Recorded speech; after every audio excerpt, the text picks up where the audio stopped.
is Daniel Kathalynas. I'm a grateful artist today, meaning I do have gratitude in my heart. I think that's important for me, because I can very easily get egocentric. I don't know if anybody's familiar with that, but I can.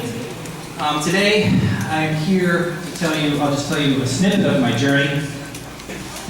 My journey is that of, I'm from Norfolk, Virginia today. I'm a resident artist of the Norfolk Botanical Garden in Virginia, and I'm very happy to be part of that institution. It's a 501c3. And I create in the facet that I call first thought creation. I lead art classes there and in other places. And I also lead meditation classes. And for me, when I work with students or individuals that are into meditation or into learning about meditation, I go to the heart instead of just mind. And through that, I found a process of creating my art, which I call first thought creation. So I seek to remove the thoughts of my mind and truly feel.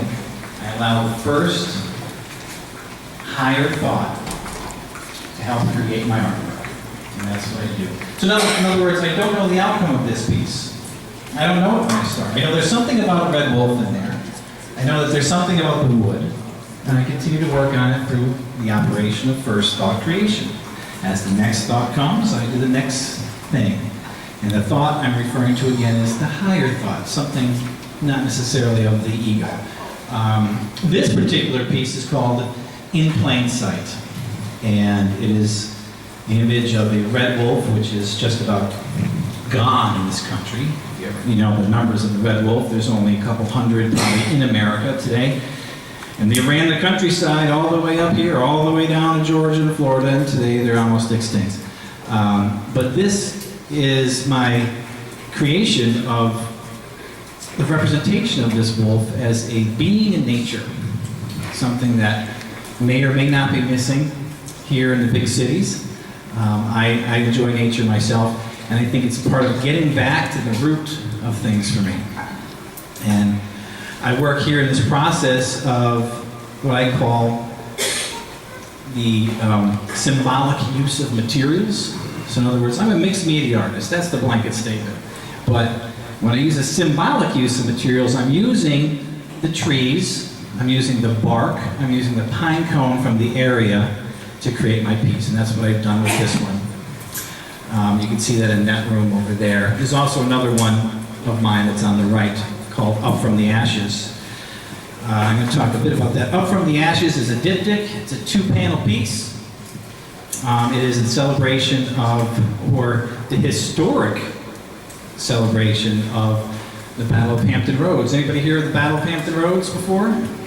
No? How about the Battle of the Ironclads in the Civil War? Anybody hear that? The big, massive iron ships.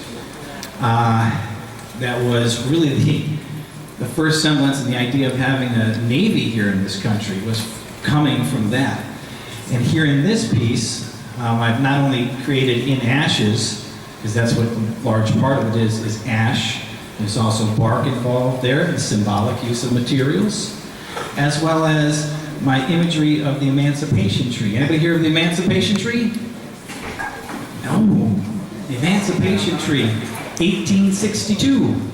That is before the Battle of Gettysburg, and right at the time when Abraham Lincoln had made his address in '63, that really the slaves at the time were seeking refuge at Fort Monroe, and they were seeking refuge there. They decided to, the government said, well, let's have some education here, and they did. They brought in a African-American woman to teach these people. And they went out to the Emancipation Tree where she would teach. And she would teach the people of that time. And not only that, it became the Hampton University area. This is still living at Hampton University, people. Thank you. And it's such a wonderful, I mean, this is seminal for our country, and I wanted to display that here. So when I created this piece, I was doing it in tandem with a historian in an art gallery in Norfolk, Virginia. So the historian was talking about the Battle of Hampton Roads.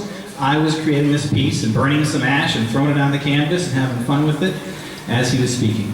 And again, another symbolic use of materials. I think it's important to know where we come from. So basically, I want to thank everybody for being here, because it's beautiful to look around and see so many people here celebrating art and celebrating artists. Across the street we have the Smithsonian, loaded with great art. Loaded with a lot of dead artists' art too. Here we have a lot loaded with living artists. Is there anybody that's not here alive in this representative show? Everybody's alive? He says he's half alive. All right. Hubert Jackson is definitely alive, people. We saw him talk just a second ago. But you know, this is a great celebration of the living artists today. This is the people of our time. This is the people that are going to hopefully go down in some type of history of the arts. We may or may not live to see that, but that's okay. But I'm here to say that I love doing what I do, and it's a piece of my heart. And it's not just through me that I do it. There's also some other higher power that I believe helps me. And hopefully that'll help you too. So I want to thank you for being here tonight. I want to thank Hubert Jackson. He's pointing at his friend over there. Oh, you got a question? Okay. Your first art creation, the process, did you compare it to perhaps an author or a composer in terms of they sort of know the development stages of their work? How do you know the developmental stages of your work? How do you get the sequence at the end? I don't know the development at the end. I know when it stops, because I feel it stop. So in other words, the closer that I feel I get to a source, a creative energy, some would say God, some would say whatever's bigger than me, I know to do the next step, it tells me. So in other words, I had to get away from the monkey mind. That's what people that meditate learn to do. The monkey mind are all these thoughts that are rushing through the brain, and they're all going 1,000, you know, I call it children playing with power tools. So when we start to remove ourselves from the children playing with power tools, we open ourselves up to something greater. And I do believe that. Not only believe that, I know it for me. So I let that inform my art. I'm an instrument. That's all. Anybody have any other questions? No? I want to thank you to Carolyn Goodrich. She's been an inspiration. Not just an inspiration, but a true master of what she does. Thank you.